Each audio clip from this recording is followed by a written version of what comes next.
E aí, investidores, uma das grandes novidades do mercado financeiro agora é que os BDRs estão liberados para investidores, pessoa física, não qualificados, né? Então, eles são liberados para todo mundo. E nesse vídeo de hoje, a gente vai conversar um pouquinho sobre as vantagens, sobre as desvantagens, sobre como investir nesse negócio, se vale a pena e se tem alternativas melhores aos BDRs. Então, eu sou o Enéas, esse é o Valoriza e vamos lá.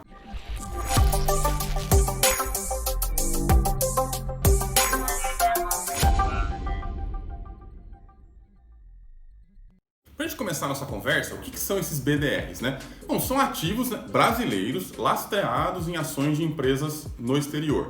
Por exemplo, você tem lá a Apple, que é negociada na Bolsa de Nova York. Aí, o BDR da Apple significa um papel brasileiro aqui na B3 que é lastreado nas ações da Apple. Se ela sobe, esse papel sobe, é a mesma coisa. Quem é dono desse papel é indiretamente dono das ações da Apple, por exemplo. Os BDRs, eles têm dois tipos principalmente, né? Os patrocinados e os não patrocinados. Essa distinção, apesar de ser um pouco desprezada, ela é muito importante porque tem muita diferença entre os dois tipos de BDRs. Basicamente, os patrocinados são aqueles na qual a empresa, né? Por exemplo, nesse exemplo, a Apple, ela procura o mercado brasileiro para abrir o capital no mercado brasileiro. E daí ela lança os BDRs patrocinados, né, por ela mesma. Isso significa que ela precisa cumprir a nossa legislação societária, ela precisa fazer os relatórios conforme a nossa lei pede, ou seja, ela vai seguir a mesma regra das empresas brasileiras, né, que abrem o capital na Bovespa. E você tem também os não patrocinados, que é quando a empresa não tem nenhum interesse de abrir o capital no Brasil, né? Por exemplo, a Apple está lá tranquila nos Estados Unidos, não quer abrir o capital no Brasil, mas aí um agente de custódia brasileiro ou um banco vai lá e resolve disponibilizar essas ações para os brasileiros, né? Como é que eles fazem isso? Eles compram essas ações lá e aí eles disponibilizam para a gente aqui, na forma dos BDRs não patrocinados. A grande diferença entre os dois tipos é que no não patrocinado, na verdade, a instituição de custódia só vai meio que traduzir ali o que a empresa divulga e tal, e divulgar para os acionistas aqui, para os sócios, entre aspas, né, que tem essa BDR. A grande implicação disso é que quando você compra um BDR não patrocinado, dá para se discutir se você é sócio mesmo ou não da empresa. Que a empresa, na verdade, nem sabe que você é sócio e talvez nem queria você de sócio, nem queria abrir o capital no Brasil, né? As empresas, de forma geral, não têm interesse em abrir o capital no Brasil porque o mercado financeiro nosso é muito pequeno. Então, o que você tem aqui são, 6 ou 7 BDRs patrocinados, né? Que realmente a empresa veio aqui e quis abrir o capital, fez questão de captar dinheiro no Brasil. E 99% não é patrocinado, o restante não é patrocinado. Tem cerca de 100 BDRs aqui no Brasil, a maioria deles, obviamente, não patrocinados.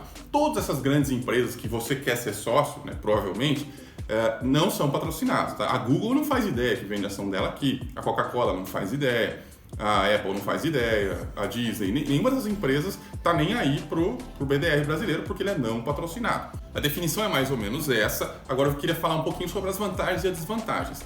Bom, eu não vou esconder, eu não invisto em BDR, eu não gosto muito da ideia, mas mesmo assim eu vou expor da maneira mais imparcial possível que ele tem vantagens e desvantagens. As principais vantagens estão relacionadas à facilidade.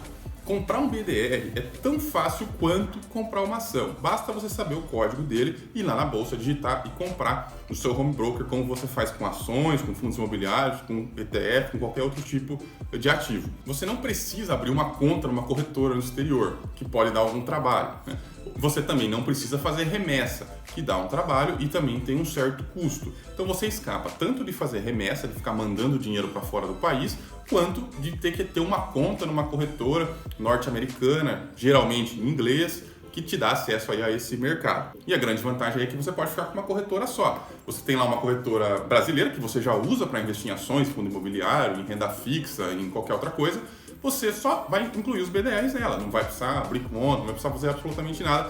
Você fica com todos os seus investimentos no mesmo lugar. Tem gente que prefere isso, afinal fica mais fácil de controlar e realmente facilita bem na hora de você saber tudo que você tem, aonde você tem que investir esse mês, aquela coisa toda. Mas investir em BDR também tem algumas desvantagens, como tudo na vida.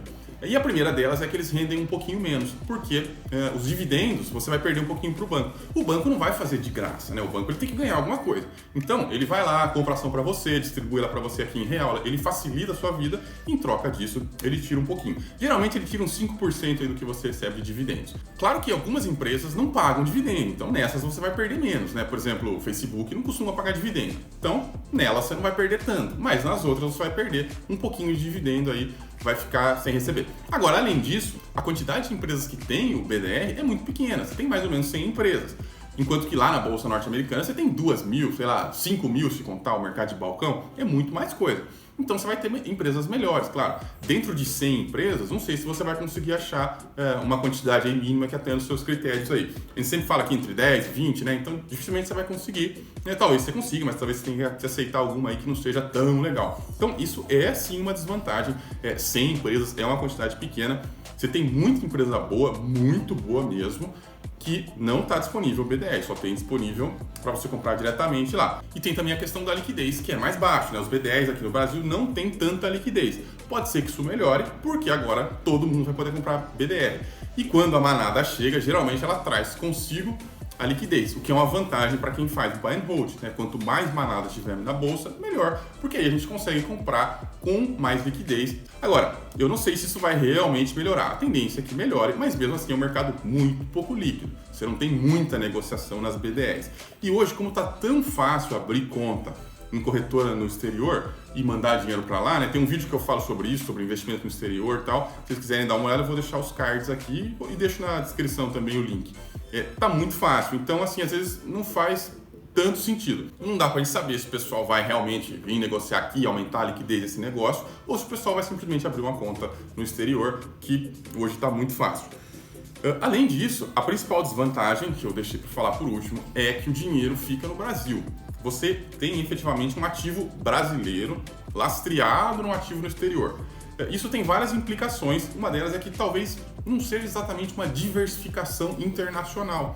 Seu ativo continua no Brasil, sujeito às leis brasileiras, então seu risco ainda fica em grande parte concentrado no Brasil. Isso no longo prazo pode fazer diferença, a gente não sabe quando a gente vai ter um plano Collor, a gente nunca sabe essas coisas. Se você tem o dinheiro lá nos Estados Unidos, você dilui esse risco. Não quer dizer que o risco é menor ou maior, só quer dizer que o risco é diluído. Né? Porque pode acontecer algum problema também de você ter o dinheiro lá no exterior e depois não conseguir resgatar, sei lá, o Brasil briga com os Estados Unidos, enfim, a gente não sabe o que vai acontecer. A única coisa é, você pode diluir o seu risco, fica metade do risco aqui, uma parte do risco aqui e uma parte do risco lá no exterior. Essa é uma das grandes vantagens de se comprar diretamente a ação, fazer a remessa e tal, e comprar como qualquer americano compraria. Você fica com o seu patrimônio em dólar e fora do Brasil, né? Livre aí de qualquer interferência legislativa brasileira. Você fica sujeito à interferência norte-americana, mas é um mercado um pouco mais, vamos dizer assim, experimentado que o nosso, mais antigo, já sofreu muito mais. Então, eu diria, de certa forma, ele aparenta ser mais seguro, né? Garantia não existe em lugar nenhum, mas a gente tem que colocar a chance do nosso lado. Então, se a gente separa um pouquinho dos ativos, né? Não coloca todos os ovos na mesma cesta, né? Ou até mesmo no mesmo país, como diria a nossa avó, né? Não colocar todos os ovos na mesma cesta.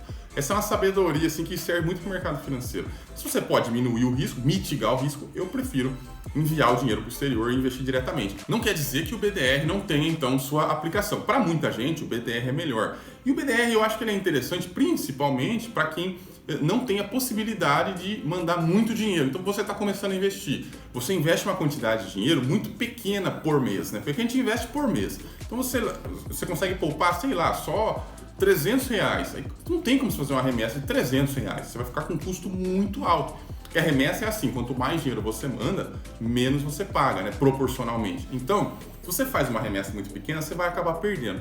A solução para isso é você comprar talvez o BDR, né? Além disso, o BDR ele é conversível, é um pouco mais complicado, a gente pode fazer um vídeo depois só sobre isso, mas se você tem lá uma quantidade de BDR, você pode um dia converter esses BDRs em ações norte-americanas, mesmo ficar com a custódia lá nos Estados Unidos. O banco ele dá essa possibilidade para você.